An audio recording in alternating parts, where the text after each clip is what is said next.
Don't forget to hit that subscribe button. Also hit that bell to be notified for future videos.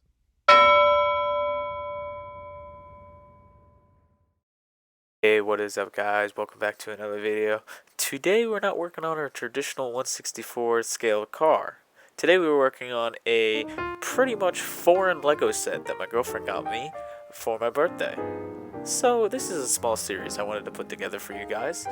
It is something I'm going to do every once in a while, not all the time, and I just wanted to show you guys the process of the car.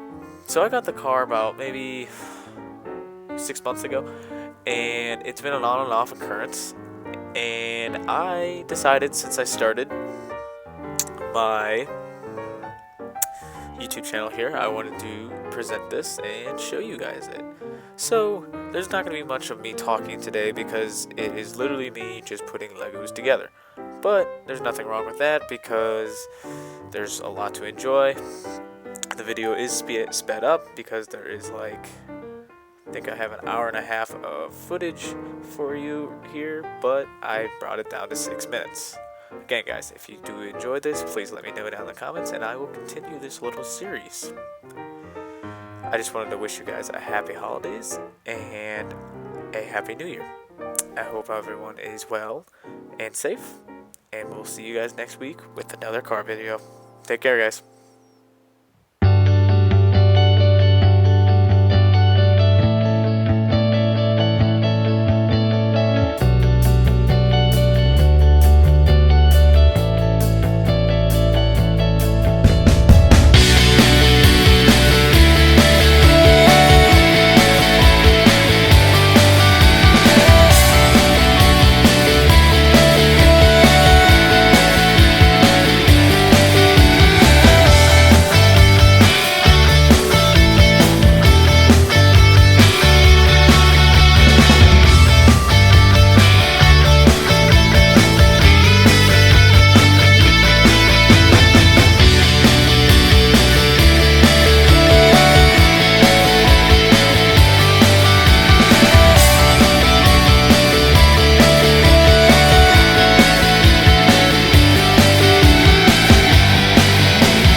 Thank